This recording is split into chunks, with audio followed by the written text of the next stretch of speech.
begin with a quote by the great activist and writer James Baldwin, who I studied in college.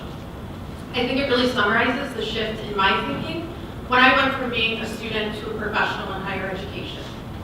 To be honest, I also just wanted an excuse to put his beautiful face up on the screen, but I promise his work is insanely relevant to the work that we're talking about today. Anyways, Baldwin once said, the paradox of education is precisely this, that as one begins to become conscious, one begins to examine the society in which he is being educated. I believe now the phrase for this process is getting woke. If you prefer the musical explanation of this concept, please feel free to check out Childish Gambino's latest hit, Red Bull. But back on topic. I've decided to use my time today to tell a story about my own process of getting woke. Today I'm going to tell you about one particular student who took a leap of faith and brought me into her college experience. This student is Alex Curtis. I met Alex in 2009 during my first professional job as a graduate program administrator. I was working for UW-Madison, my alma mater, and Alex was a student worker in our office, majoring in film. She and I worked in the College of Engineering, which is certainly growing in diversity, yet, as you can see, remains mostly dominated by white males, both in terms of students and faculty. I instantly bonded with Alex, and she was a breath of fresh air. Even though she was a student and I was a so-called professional, our conversations always left me feeling like she knew about so many things that I knew nothing about. Alice is also one of those students who is mature beyond her years. She's extremely intentional with her words, and as a result, she's one of the wittiest people I know. Her sarcastic comebacks got me through some really tough days in my first big girl job. Now, Greek life was not a part of my college experience, but it was a big part of campus at UW-Madison. Alex was preparing to pledge for a sorority. She was so excited to join the same organization that her mom was a part of as a college student. As we got to know each other, our conversations evolved from talking about music and pop culture and race and family issues. Alex was always willing to listen to me, and one day at work, she asked if I wanted to go with her to Milwaukee to the annual Bruce Lee Stomptown. What the hell is a Stomptown, I asked her. I'm sure she rolled her eyes at me like she often did, but she proceeded to play out a scenario she played out many times before. She began to educate me, aka white culture, on her reality and college experience. Turns out a Stomptown is a competition for black sororities and fraternities.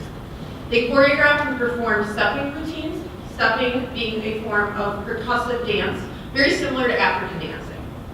Although I still didn't quite understand what I was getting myself into, I was in. After all, most of my great life epiphanies have happened after stepping into the unknown. I was wearing my pair of comfy jeans, but I arrived to pick up Alex, and she was dressed to the nines.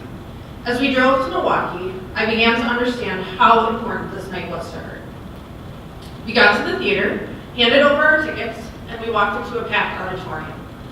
I was in shock at the size of the crowd. We shuffled down the aisle and found a seat near the end of the row. After we sat down, I began looking around at the hundreds of people around me. I looked to my left, and I looked to my right. I looked in front of us, and I looked behind us. Everywhere I looked in the auditorium, people were dark-skinned, yet I was far from it. It was the first time that I had ever searched the crowd for a face that reflected mine, but I could not find one. I was surrounded by a sea of people who looked different from me. They were moving and shouting in ways I had never seen or heard before. Alex could sense my anxiety and whispered, "Girl, just chill." As the reality of the situation set in, I became incredibly self-conscious, wondering if people were looking at me. I'm sure they were wondering, where did this white girl come from? Who brought the ginger? What if my presence was making other people feel uncomfortable? I'm told that what I've just described is very similar to the experience of many non-white students who make the courageous decision to attend a majority white campus, which, let's face it, most colleges are, including UW-Oshkosh. Brown versus the Board of Education was passed in 1954, which ended segregation in public schools. Yet 63 years later, here we are, still far from integrated. Just to be clear, as I compare these two experiences, the Stomp Show was not a high-stakes situation for me. This was not a place where I decided to spend 4 to 6 of the most formative years of my life. I could get up and leave at any time with absolutely no consequence. The same is not true for students who want an education but don't feel welcomed or included on a campus. These students are required to face similar situations, searching for a face that looks like them every day while working through these emotions. Stepping into the unknown and sitting in the fear was worth it because I learned about a sliver of this world I previously never knew existed. This downtown was a truly mesmerizing and intense experience, and I encourage you all to attend one firsthand if you can. I'm really grateful for Alex because not only did she provide me with a surprise and opportunity, but she reassured me and sat with me through that experience, as we often do for our students. Once again, Alex reversed the roles of student and advisor. I'll close by sharing that I texted Alex the other night to make sure it was okay to use her picture and name while I tell this story. Her and I started catching up, and I'm happy to report she's still pursuing her career in the film industry. 8 years later, Alex is still a champion of social justice, and she promotes a documentary right now called Teach Us All. It's about a subject Alex knows all too well, the history of racial inequality in education. I promised Alex I would check it out, and I encourage you all to do the same in our professional journey to stay woke.